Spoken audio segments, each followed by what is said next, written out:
Welcome to New Mexico Black Rifle Operators Union. I'm your host, Sean. So, tonight from the NRA again, the Iowa part of the NRA, another good thing. Pennsylvania has issued AR15s to school districts and training. Now, what I'm going to say is controversial given how many weirdos we've seen pop out from education lately. I most assuredly tell you that they're not all that weird. Those are like 1 in 1 billionth or 1 in 100th of the staff we interact with in K-12. But I digress. To me, this has always been, especially having to deal with the blowback from a school shooting, is we have some of the most brilliant, capable people in charge of some of the most precious cargo we have, our kids. Why wouldn't we defend them with something so easily available like the AR-15? I know local law enforcement agents have tried to get schools interested in that. And it's politically untenable, for one. 2, which is a big one for schools, especially if you're in this day and age, you cannot hold insurance in the state of New Mexico if you have a gun on campus, unless you self-insure. It becomes too much of a liability. Okay. The next thing, having worked in education, and for a long time now, I know people that are perfectly brilliant, perfectly capable, and guys that are redneck capable. And when I say redneck capable, they're good old boys. These are maintenance dudes, but they shoot. They actively train. And then you have doctorates and PhDs that shoot recreationally, but they've never been given that next level training.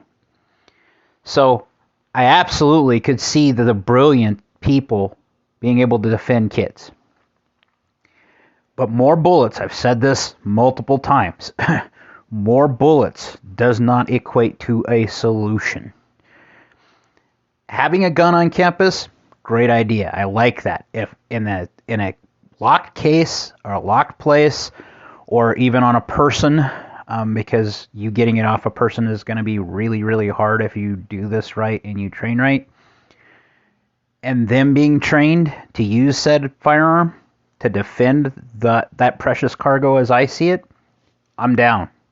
Okay.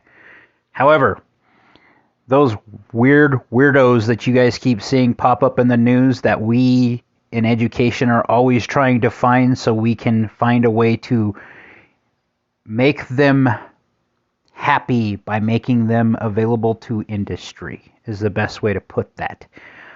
It takes time because, remember, we're working with state entities. State entities require documentation, follow-up, documentation, follow-up, documentation, follow-up. This takes time. And if they're tenured, that's the term, it takes even more time. I'm saying that, not making an excuse. But those people I'm talking about are the ones we absolutely don't want a gun with them or near them. And it's not that they aren't capable and that they don't have their right. It's that these people panic, freak out, and do not make good people in this scenario. Think about this. You want the best trained, most capable. That doesn't mean that they're going to be the most physical fit person. It means the most capable person. Okay? Give you 2 examples. Okay? You have one guy who's 300 pounds, shoots often, does tournaments, has been trained. You have a dude that's 160 pounds, shoots once in a blue moon, but once qualified for the sheriff's office. Okay? Which one of these 2 do you think would be good at carrying a firearm to defend their school?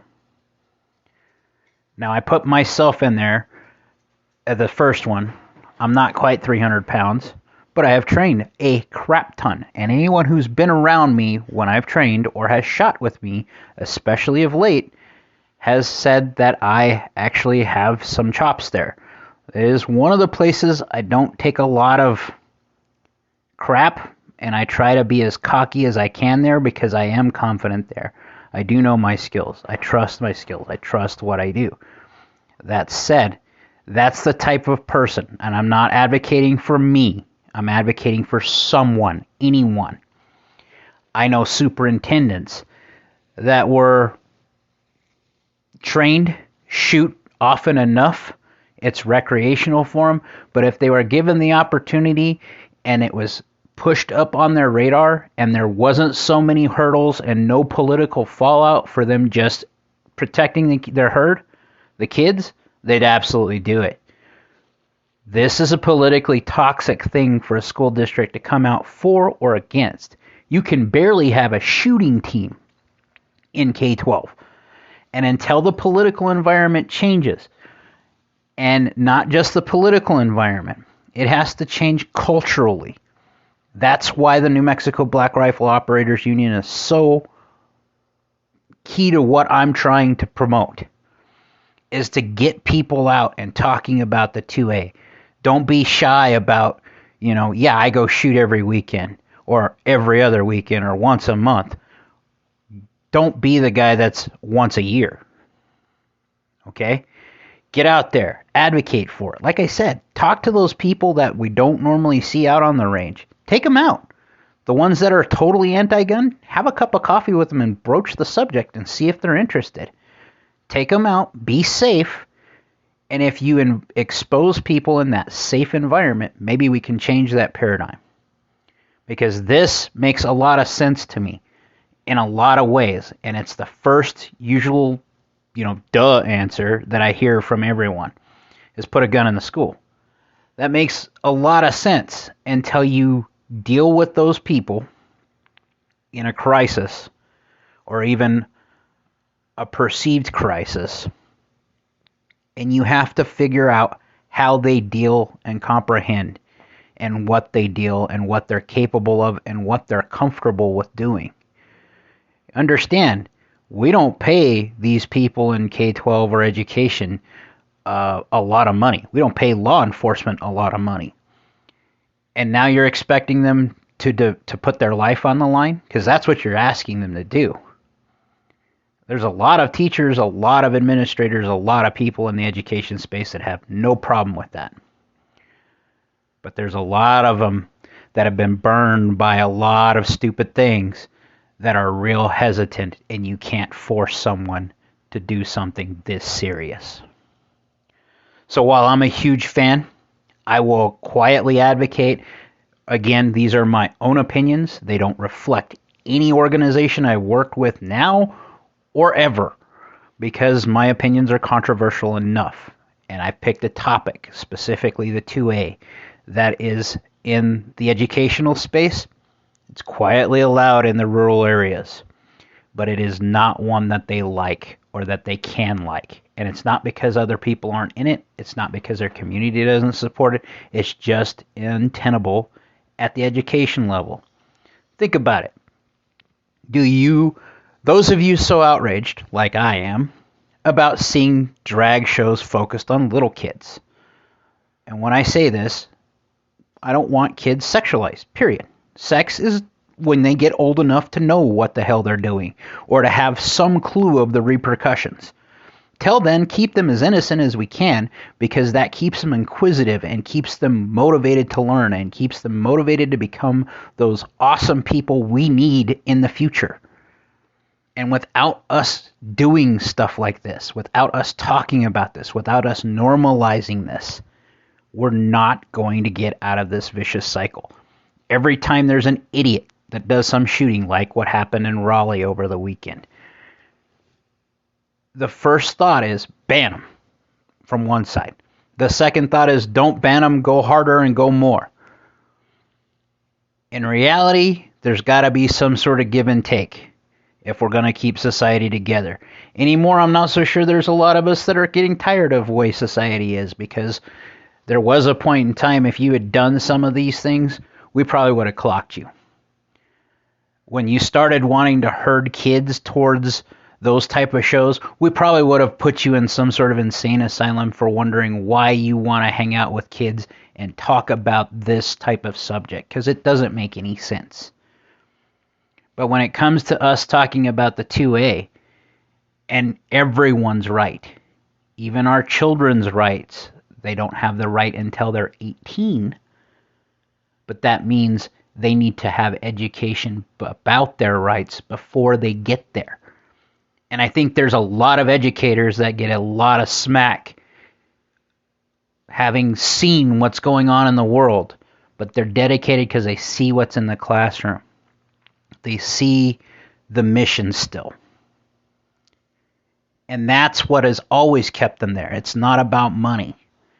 And I've always been taught, and I had a very good college professor that said this: if you're always chasing money, there will never be enough. So I am in a type of work, a line of work, a career that I find very enjoyable most of the time. You can't always be strippers and burritos, right? But I'm working towards my future on other things that I find interesting and that drive me. This, building the culture, getting out and talking about this stuff, remembering that my neighbors aren't my enemies. The ones that are my enemies are the ones we see on the TV, and the ones in DC, and the ones in Santa Fe if you're in New Mexico, who are purposely trying to drive wedges because they're using politics to get to us, and they're using culture mixed with politics to make us fight one another. This trans issue, as much as it's catching on everywhere, would go away if it wasn't catching on. Same thing with all this other stuff. You know, when Bill Maher comes out and tells you, hey, maybe, just maybe, it's social that some of these kids are wanting to be trans now. Maybe there's a social contaminant agent. And if he's willing to admit that, can we in the 2A community say, hey, maybe there's a social contaminant in the 2A?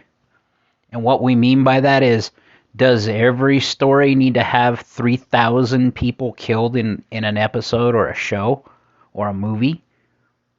You know, does it play an integral part of the story? We've gotten so far away from that with storylines, even with sex and with guns. They're intermingled. That's what culture is about, and that's why I keep telling you, talk about the 2A. Talk to your friends. Let them know, because it normalizes it, especially if you're not an asshole. Because if you're an asshole, they're never going to want to talk to you anyway. But if you're a good person, just try to be good. Be great, as Eric July says. That should be everyone's mantra nowadays. There's too much division, there's too much strife, there's too much bullshit. And no one is actually paying attention enough, because they're stuck in echo chambers and they're not looking at the overall picture of what they're trying to do. And what makes sense is your smaller bites are easier to control. If you separate people out, you tell them, hey, look, evil gun, bad thing gun, bad thing, right? They all shift away, or they all shift towards saying, no, we know that's not true. People are distorting the truth. We need to get back to the universal truths of what humanity is. Our experiences may differ. However, they're still abject reality. Like, share, subscribe, be great.